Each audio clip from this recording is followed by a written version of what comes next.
Every single one of them. Every single one of them. 33 and a half, 33 and a half, 33 and a half, 33 and a half, 33 and a half, 303. What happened to 34 inches? Did we run out of rubber? Is everybody just like, I don't want to put any more rubber on there? Why are all these outside tires 33 and a half? Ugh. Ugh. Means I gotta grow all of them. I gotta heat them. I gotta. All right, it's cool. It's cool. It's fine. It's fine. It's not fine, but it's fine. All right. What is going on, everyone? And welcome to Kart 63. My name is Ben. Thank you very much for stopping by yet again. And if it's your first time and not yet again, if you didn't mind subscribing to the channel, it'd be awesome. If you're new to the channel, please subscribe. And if everybody, just all of you, could go ahead and hit a like on this video, that would be fantastic. So I got a new phone. I shoot on an iPhone. It's not a trick of the trade or whatever. I don't have the budget for a dedicated camera and all that stuff. Anyway, I got a new phone, and this is the first video on that phone. Not that you guys can tell or care, but I upgraded. My memory's a little bigger, blah, blah, blah. Anyway, it's just different. I just happened to realize I was looking at this, and it's a little different. So I had this in my list of videos to do for you guys, to mention this, because I'm sure some of you have, especially new karters, like, what's with these gear guards? Are they worth it?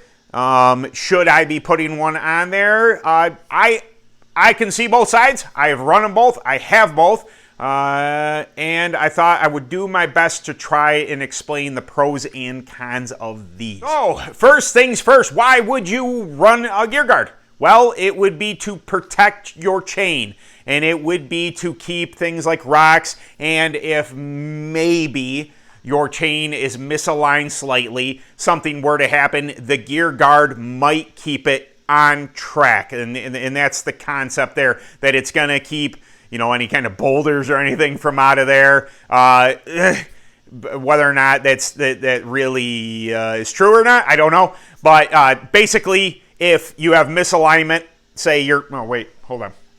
I grabbed this real quick now. I used to run a solid hub.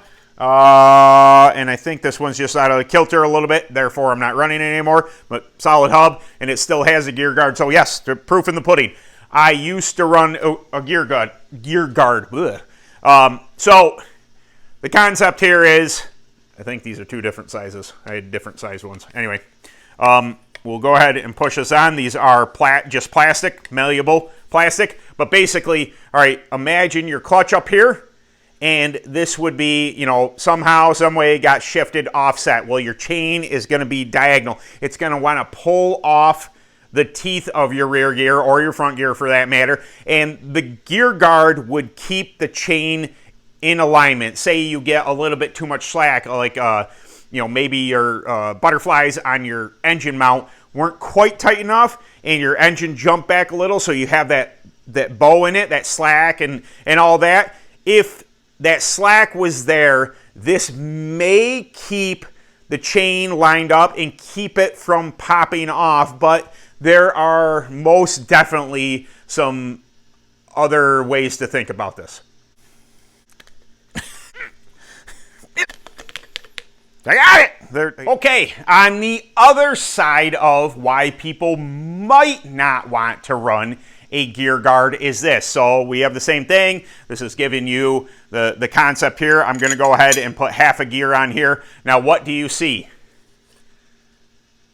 You see that this gear guard is a lot taller than the gear. Well, Ben, that makes perfect sense. That's what protects it.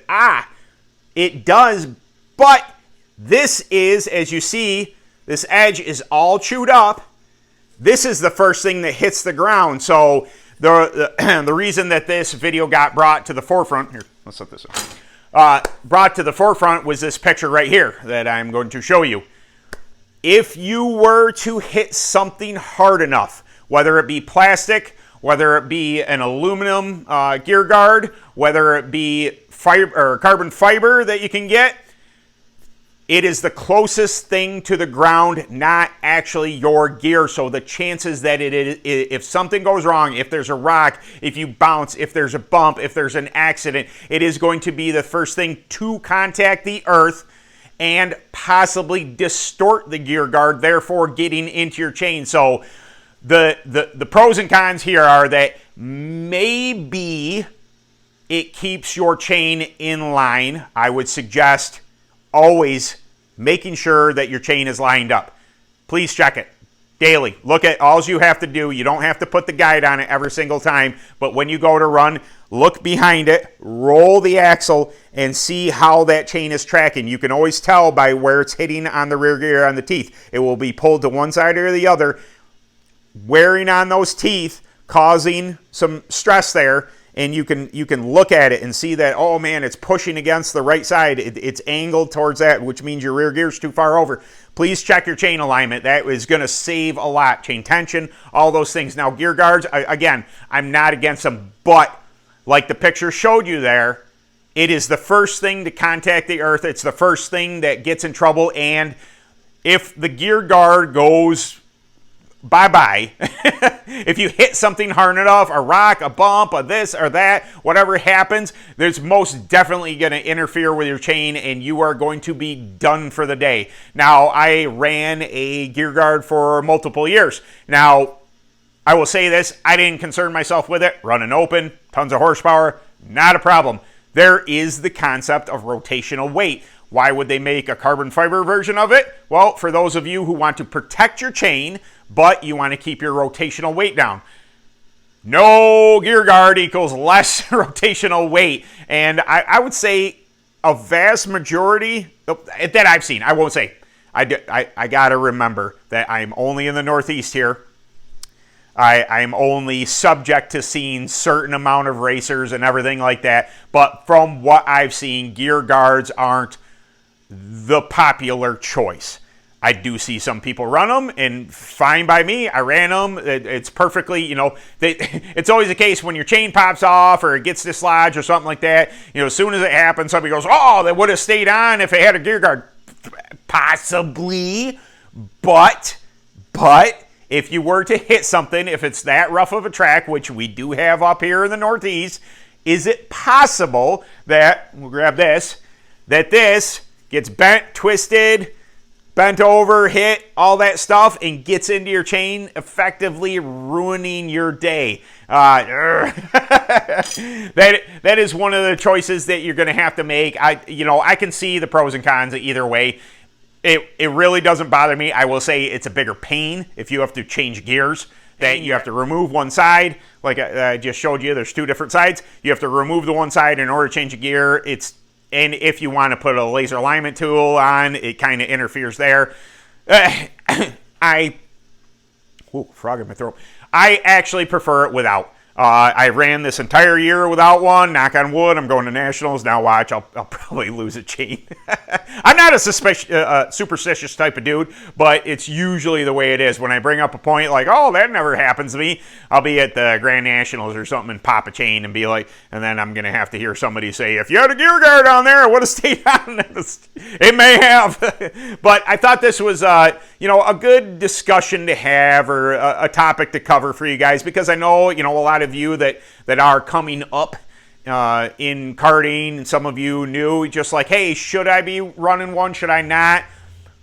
I would concentrate, this is my suggestion.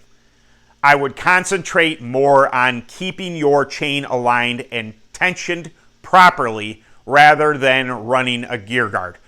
But if you feel a little safer, if you feel as if it's going to give you, possibly that variable where the chain might stay on, go ahead and do it. I really think if you feel more safe in using one than not, knock yourself out. I know that, 35 chain doesn't look like it's biting onto much, but I can assure you that horsepower numbers are what they are. We'll just say I'm north of 60 horsepower with this engine.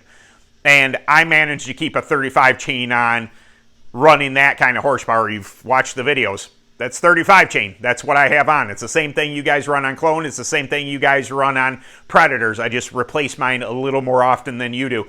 But anyway, I managed to keep it on my cart, therefore, you know, you should yours as well. Always, like I said, spin it from the back, look, see how your chain's tracking, make sure your chain tension is correct, and you shouldn't have a problem. But then again, like I said, I don't have a problem. I'm not going to go, I can't believe that guy's running his chain guard. Totally understand. I totally get it. I ran one for years. I got away from it again, and it's, honestly, maybe it's a lazy part of me, but it's nice when you have to change gear, you don't have to deal with that crap getting in your way and all that stuff. So there you go, guys. I hope this was a entertaining and informative video. That's what I'm always shooting for. Like, my personality, I can't be very stiff. It's just, it doesn't work for me.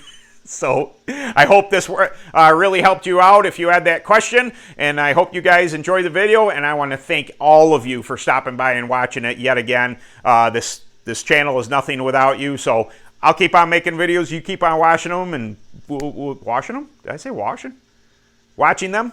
There we go. Man, it's late. I had to get this done tonight, so I gotta do tires. I gotta more tire. I know I'm behind, but I gotta do tires tonight, so I'm out here. I thought, well, might as well shoot a video because one's gonna be due Sunday.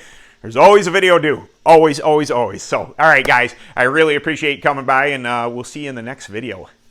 Later.